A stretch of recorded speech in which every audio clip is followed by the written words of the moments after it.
Long since we have heard that open to this feature where I will ask a series of hard-hitting, provocative questions to Dominique Foxworth, and whether he's ready or not, he must answer them. Here we go with the first one.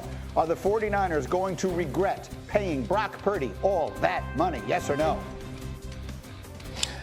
I mean, absolutely not. Like, I made the argument earlier that was half joking but kind of serious that he that he saved everyone's job by playing well as Mr. Irrelevant. That's reason enough to give him $250 million if you work for the 49ers. But the other reason is, statistically, since he's come into the league in 2021, he's been a top 4 guy, top 3 in all the major categories. All the advanced statistics, yards per attempt, completions over expected, also QBR under pressure, QBR in the red zone, QBR on third down. Like, it measures up. I understand when you watch him, it doesn't look as impressive as some of these other great quarterbacks, but numbers-wise and wins, if you're counting that as a stat, he's right up there with all those guys that are getting paid like that.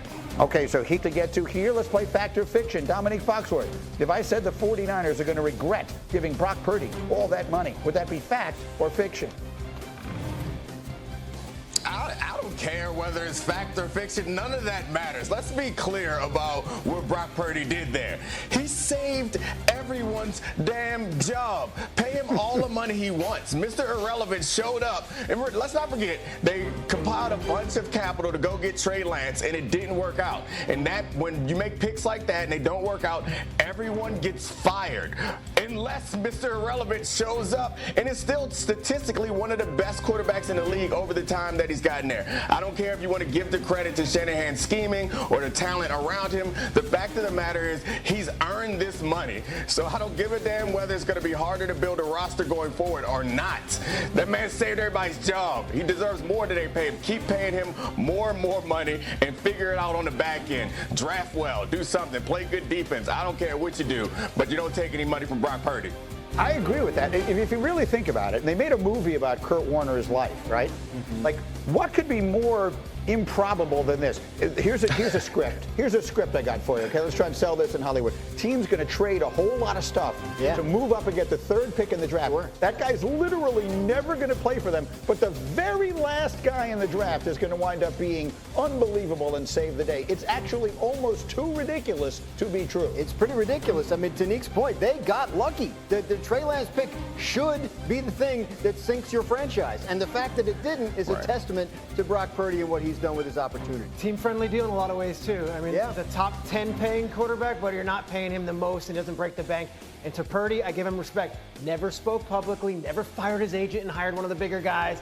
Purdy was loyal to his people, and it all worked out in the end. All right, let's keep going with Fact or Fiction. Traeger, you're next. If I said this season, let's get next to a first-round pick. Should the New York Giants sit Jackson Dart for the entire season? Yes or no? Absolutely not. They have a rough start to the season and a team that's probably not ready for prime time just yet. So I think they're going to be in a tough situation for the general manager and the head coach who need their jobs saved in the way that Brock Purdy saved the jobs in San Francisco. So at some point, he's going to have to play. Jackson Dart's going to have to play. He doesn't have to be great, but he has to show enough promise in the system that currently exists with the players that are currently there in order to justify keeping that coaching staff in that front office for years to come. So I think that he has to play at some point in this season, unless Russell Wilson has some sort of throwback year in him that we are not expecting, which I don't think any of us see in the future. All right. I have more thoughts on that one. We'll come back to it. But let me ask you one more quarterback question. Let's go to the NFC North. Which quarterback in that division has the most at stake in the upcoming season? Yeah, I think it's obviously J.J. McCarthy. We don't know how good he is, but we know how good that team is. And this team had made a very large gamble when they're betting on the quarterback that they haven't seen play yet and letting walk away the quarterback that played really well last year in Sam Darnold. I think we all appreciated that Sam Darnold wasn't great enough for them to commit to going forward, but we know that this roster, offensively and defensively, is ready to win a championship. And J.J. McCarthy, the pressure is going to be on him. If this team comes up short short, at least on the offensive side of the ball, I think all fingers are going to point to him because there's no reason. There's been very few quarterbacks that have played poorly under Kevin O'Connell, and we'll see what happens with J.J. McCarthy. But there's going to be a lot of eyes and a lot of pressure on them playing well, or excuse me, on him playing well in that situation. With stacked weapons in a brutally tough division. I certainly see that, and that's the direction you went as well. They went 14-3 and told their quarterback we're good. Sam Darnold was awesome last year, and that's huge. I'd also add this. We've heard how good J.J. McCarthy is. The Michigan Mafia in the media tells us every day. Harbaugh tells us every day. Played one preseason game, got hurt, and now we're supposed to take everyone's word for it that this guy's the guy. He wasn't the prospect Caleb Williams was. He wasn't the prospect Drake May was. He wasn't the prospect Jaden Daniels was. And to your point, and what Nick's saying, he is stepping into maybe the most advantageous situation any quarterback has ever walked into with that roster and with that coaching staff. It's O'Connell, it's Josh McCown, it is quarterback whispers. So I haven't seen it with my own eyes, and I'm sorry, Michigan alumni. I'm sorry. I get it. I know that this is very triggering to you to say that maybe J.J. McCarthy might not be the greatest thing since sliced bread. I just want to see it first. Yeah, you're not going to be allowed back on Long Island after saying that. And you, Graziano, are looking at Green Bay.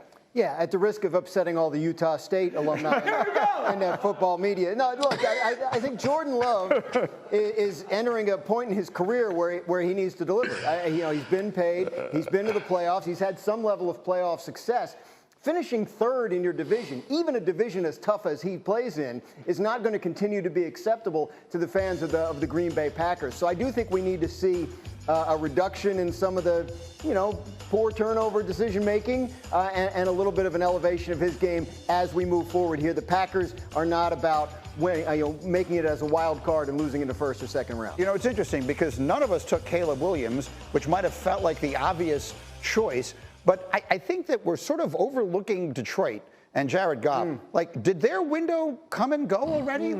I feel like it just opened, and are we already talking about it shutting? They should have beaten San Francisco 2 years ago. They dropped like flies on their way to the playoffs last year and didn't get out of that first round, and they had no defense left by the end of the year. Now he's lost his genius offensive coordinator, and I don't mean that, sarcastically. I think that guy really is genuinely that. Is Jared Goff the guy that we thought he was, that LA couldn't get rid of fast enough?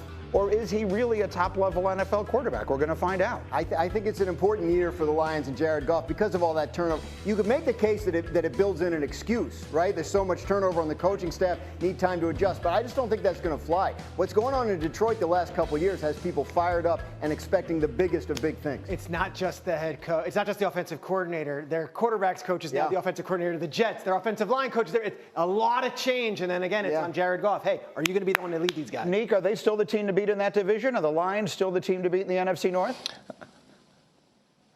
I absolutely think so, and I think the point about Jared Goff is a good one because when you lose coaches like that offensively, the expectation is that the quarterback becomes more of a coach and takes more ownership. And we've seen Jared Goff kind of answer a lot of the questions that we had about him. He hasn't quite gotten to that elite level, but he's been incredible considering what he was traded for. So I think that's kind of why I don't feel like there's a ton of pressure on him. But you're right. We get to the end of the year, if they're around 8-6, 8-7, and we're wondering if they're going to get over 500 or not. I think a lot of fingers are going to start pointing at Jared Goff.